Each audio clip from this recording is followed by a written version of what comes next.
카말라 해리스 민주당 대통령 후보가 처음으로 경제정책 공약을 제시하고 유권자들의 평가를 받는 시험대에 올랐습니다.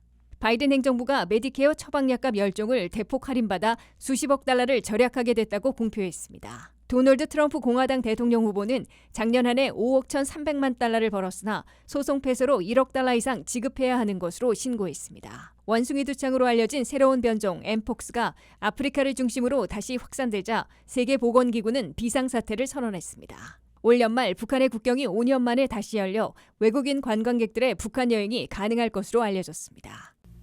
시청자 여러분 안녕하십니까? 워싱턴 뉴스 투데이입니다. 카말라 해리스 민주당 대통령 후보가 처음으로 경제정책 공약을 발표하고 중대 시험대에 올랐습니다. 해리스 경제 공약에선 연방 차원의 첫 가격 폭리 금지 등을 통해 생활비용 낮추기를 강력 추진하고 첫 집 마련에 2만 5천 달러까지 다운 페이먼트를 지원하며 부양자녀 세제 혜택을 복원하되 신생아는 6천 달러를 제공하겠다고 밝혔습니다. 한면태 기자가 보도합니다. 카말라 해리스 후보가 민주당 대통령 후보로서는 처음으로 미국민들의 최대 이슈인 경제정책 공약을 제시하고 유권자들의 평가를 받는 결정적인 시험을 치르기 시작했습니다.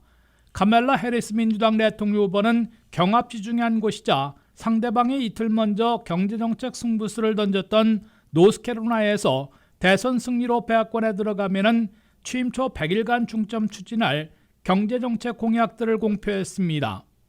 첫째, 그로서리와 처방약 등 미국민들의 생활비를 낮추는 모든 조치를 취하겠다고 강조했습니다.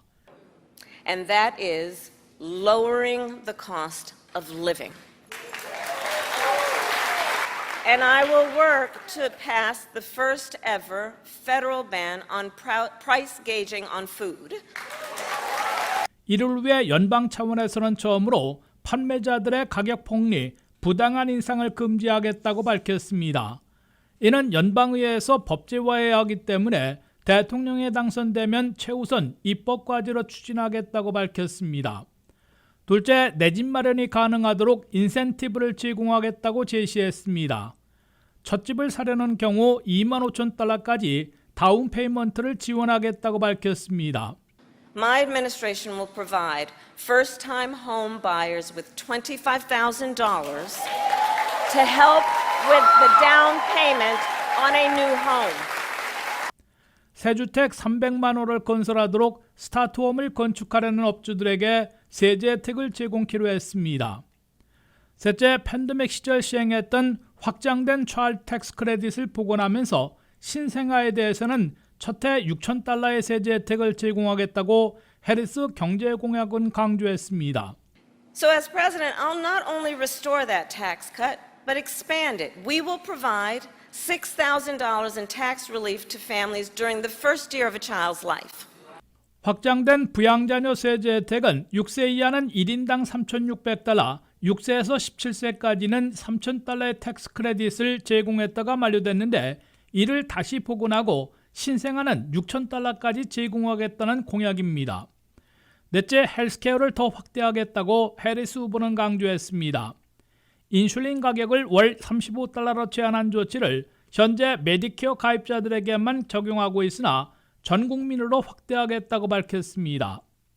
미 유권자들이 3명 중에 1명이나 경제를 보고 표를 던지겠다고 대답하고 있어 카말라 해리스 민주당 후보와 도널드 트럼프 공화당 후보 중에서 누가 유권자들로부터 신뢰를 얻느냐에 따라 승부가 판가름 날 것으로 예상되고 있습니다.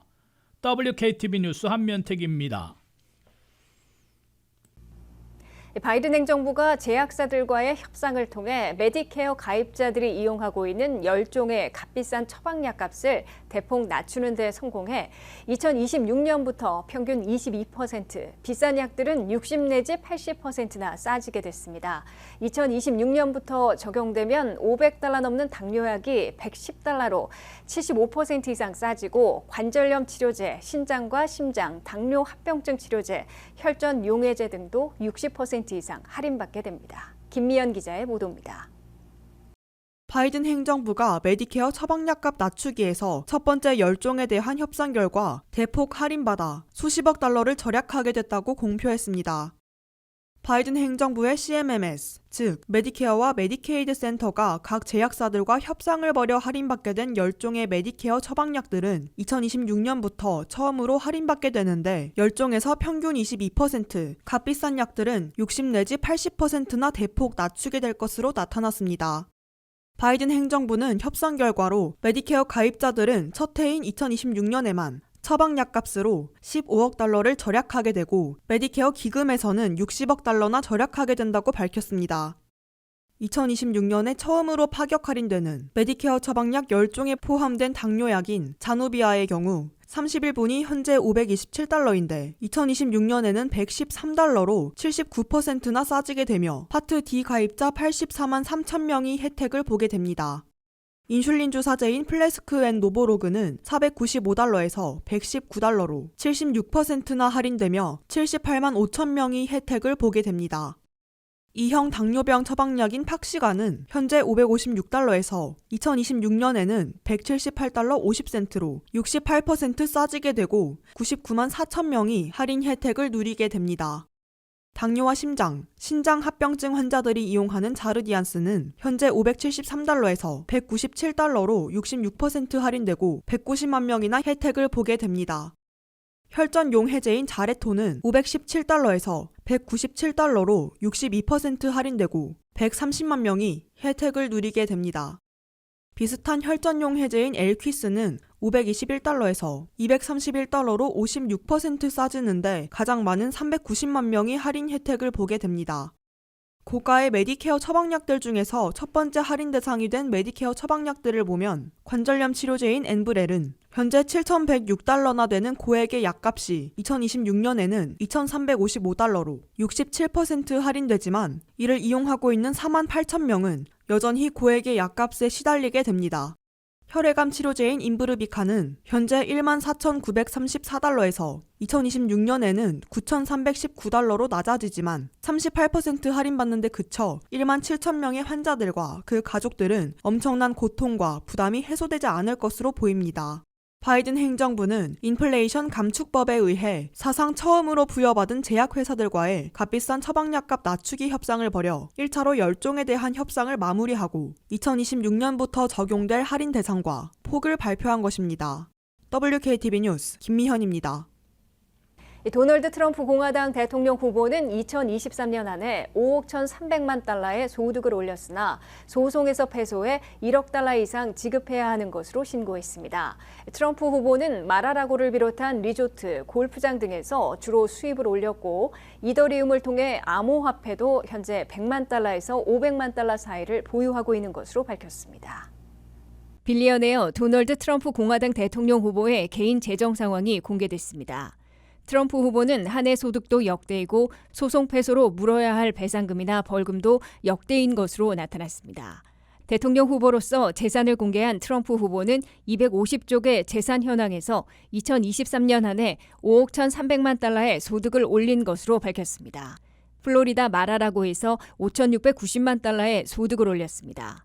마이애미에 있는 내셔널 도럴 마이애미 골프클럽에서 1억 6,070만 달러를 벌었습니다. 레터 투 트럼프, 마가 전의 등 두 건의 저서에 대한 인세도 수백만 달러를 받은 것으로 나타났습니다. 싱어송라이터 리 그린우드와 함께 운영하는 비즈니스 벤처인 더 그린우드 바이블로부터 30만 달러를 받았습니다. 트럼프 후보는 한때 사기라고 비난했다가 근래 들어서는 옹호로 입장을 바꾼 암호화폐도 이더리움을 통해 100만 달러 내지 500만 달러 사이를 보유하고 있다고 밝혔습니다. 트럼프 후보는 상장으로 이른바 대박을 친 본인 소유의 SNS 트루스 소셜의 가치가 1년 전 500만 달러 내지 2,500만 달러로 신고했으나 이번에는 5천만 달러로 불어난 것으로 밝혔습니다. 도널드 트럼프 공화당 대통령 후보는 그러나 각종 소송에서 거의 패소해 거액을 지불하라는 법원 명령을 받고 있습니다. 작가 진 캐롤에게는 성적 모욕으로 1차 500만 달러를 지불하라는 명령을 받은 데 이어 2차에서는 훨씬 많은 5천만 달러 내지 8,300만 달러나 배상하라는 법원 판결을 받았습니다. 부동산 가치를 부풀려 융자나 보험 등에서 사용해 이익을 챙겼다는 뉴욕주 재판에서는 5천만 달러를 물어내야 할 처지에 빠져 있습니다. 이들 민사소송들은 최종심이 나올 때까지 시간이 더 걸리게 되지만 트럼프 후보에게 1억 달러 이상 지급해야 하는 재정적 피해를 입히게 될 것으로 예상되고 있습니다. 트럼프 후보는 5천만 달러 이상의 소송 비용은 본인이 아니라 슈퍼팩에서 모금으로 충당해주고 있습니다. 원숭이 두창으로 알려진 새로운 변종 엠폭스가 아프리카를 중심으로 다시 확산되고 있습니다. 2022년 유행한 엠폭스의 변이로 전파력과 치명률이 더 높은 것으로 알려지면서 세계보건기구는 글로벌 공중보건 비상사태를 선포했습니다. 안혜린 기자가 보도합니다. 세계보건기구는 치명적인 새로운 변종 엠폭스가 아프리카 일부 지역에 확산됨에 따라 글로벌 보건 비상사태를 선포했습니다. WHO가 원숭이 두창으로 알려졌던 엠폭스를 글로벌 비상사태로 선포한 것은 2022년 7월에 70개국 이상으로 확산되었을 때 첫 번째 선포에 이어 2년 만에 두 번째로 선포한 겁니다. 스웨덴 공중보건기관은 현재 새로운 변종이 유포되고 있는 아프리카 일부 지역을 다녀온 후 감염된 환자에게서 아프리카 이외의 지역에서 처음으로 알려진 새로운 엠폭스 변종 사례를 확인했다고 발표했습니다. 2022년부터 2023년 사이에 이 발병으로 인해 9,900명 이상의 사례가 발생하고 200명 이상의 사망자가 발생했습니다. 질병에 대한 인식이 높아지고 백신을 더 쉽게 이용할 수 있게 되면서 사례가 급격히 감소하자 2023년 5월에 비상상태를 취소했습니다. CDC는 엠폭스에는 클레이드 1과 클레이드 2라는 두 가지 주요 변종이 있다고 밝혔습니다. 클레이드 2 계통은 서아프리카 고유종이며 2022년 엠폭스 발생을 촉진했습니다. 일반적으로 덜 심각하며 이 계통에 감염된 사람들의 99.9%가 생존했습니다. 그러나 새로운 클레이드 1 계통군은 중앙아프리카 고유종이며 클레이드 2 계통보다 더 독성이 강하고 치명적입니다. 이전 발병으로 인해 감염된 사람의 최대 10%가 사망했습니다. 엠팍스는 인수공통 전염병으로 사람에서 동물로 전염될 수 있습니다. 두 계통 모두 감염된 사람이나 동물과의 긴밀한 접촉이나 오염된 물질과의 접촉을 통해 퍼져나갑니다. 두 계통 모두 독감과 유사한 증상을 보이며 처음에는 여드름이나 물집과 유사한 발진이 나타납니다. 새로운 엠폭스 사례는 대부분은 콩고에서 발생하며 올해 지금까지 14,000건 이상의 사례와 524명의 사망자가 보고되었습니다. 그러나 지금까지 이전에 엠폭스 사례를 보고한 적 없는 4개 국가, 부룬디, 케냐, 루안다, 우간다가 포함된 15개국에서 발병이 보고되고 있습니다. CDC에 따르면 2023년 1월 현재 미국에서는 약 120만 회분의 백신이 투여되었으며 이 변종이 미국에 유입될 위험은 여전히 매우 낮다고 밝혔습니다. WHO에 따르면 올해 들어 지금까지 15,000명 이상의 사례와 최소 537명의 사망자가 발생했다고 보고됐습니다. 유럽 질병예방센터는 지난 금요일 감염 국가를 여행하는 사람들의 감염 위험이 높다고 경고했지만 WHO는 현 단계에서 국경 폐쇄를 권장하지는 않는다고 밝혔습니다.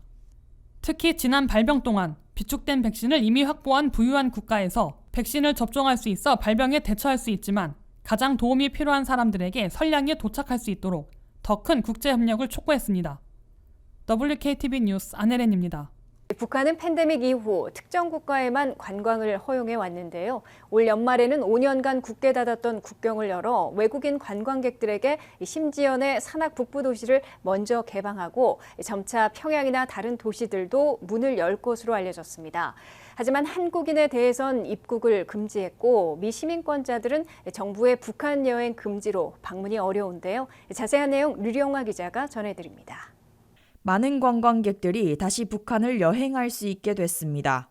북한은 2020년 초 팬데믹이 시작되면서 자체적으로 국경 봉쇄 조치를 취했고 작년 중반에야 제한 조치를 완화하기 시작해 소수 러시아 관광객들만 방문할 수 있었습니다. 특정 국가의 시민에게만 관광을 허용했던 북한이 약 5년간 굳게 닫혔던 국경을 열어 올해 12월에 삼지연의 산악 북부 도시를 개방해 외국인 관광객들이 북한을 여행할 수 있게 됐습니다. 미국의 한 분석회사인 코리아 리스크 그룹의 CEO인 체드 오케럴은 북한의 국경 재개방 발표에 의구심이 있다고 BBC 인터뷰에서 밝혔지만 북한 방문 투어를 주관하는 중국 여행사인 선양의 KTG 투어와 고려 투어는 북한 내 현지 파트너로부터 정부가 일부 지역으로의 여행을 허용할 계획이라는 정보를 받았다고 전했습니다. 이후 선양 KTG 투어는 지금까지 공식적으로 확인된 곳은 삼지연뿐이지만 평양과 다른 곳도 개방될 것으로 생각한다며 페이스북에 글을 올렸고 베이징의 고려 투어 역시 관광객들이 12월에 북한의 삼지연 외 다른 지역을 잠재적으로 방문할 수 있을 것이라 추측했습니다. 단 북한은 자체적으로 대한민국 국민에 한해 여행을 제한시켰습니다. 고려 투어는 BBC의 북한 당국이 남한을 제외한 모든 국가의 관광객들이 여행에 참여할 수 있도록 허용하고 있다고 말했습니다. 반면 미국 정부는 북한으로의 여행에 강력한 금지 권고를 내려 방북이 불가능한 상황입니다. 한편 북한 관련 매체에 따르면 삼지연은 최근 몇 년 동안 대대적인 재개발이 진행 중이며 김정은 위원장은 7월에 삼지연 공항을 재건하고 군용 스키 기지를 리조트로 전환했으며 새로운 철도와 외국인 관광객을 위한 호텔을 건설할 계획이라고 전했습니다. 조선중앙통신은 7월 백두산 삼지연 지대를 인민들의 문화 정서적 요구를 최상의 수준에서 충족시키고 국제 관광을 활성화하는 사계절 산악 관광지구로 구상했다고 보도했습니다. 삼지연은 중국과 북한의 국경을 넘나드는 북한의 가장 높은 산인 백두산 기슭에 위치하고 있으며 겨울철 볼거리로 유명할 뿐만 아니라 북한의 건국자인 김일성이 일본 점령군과 싸우고 혁명을 일으킨 곳입니다. 고려 투어 홈페이지에 따르면 북한 소개 투어는 일반적으로 출발지, 기간, 그룹 규모, 숙박 등의 요소에 따라 1인당 약 90만 원에서 225만 원 사이입니다. 북한의 이러한 개방적인 움직임은 코로나 팬데믹으로 어려워진 경제를 회복하는 데 도움이 될 것이라고 전했습니다. 특히 이번 국경 재개방은 중국인 여행객을 유치하기 위한 것일 가능성이 높은데 중국 여행객은 팬데믹 이전 북한을 방문하는 외국인 관광객의 대부분을 차지했습니다. 미국의 북한 분석 웹사이트인 NK뉴스에 따르면 2019년에는 35만 명의 중국 관광객이 북한을 방문해 평양에 막대한 수입원을 제공했습니다. WKTV 뉴스 류령아입니다. 이상으로 워싱턴 뉴스투데이를 마치겠습니다. 시청해주신 여러분 고맙습니다.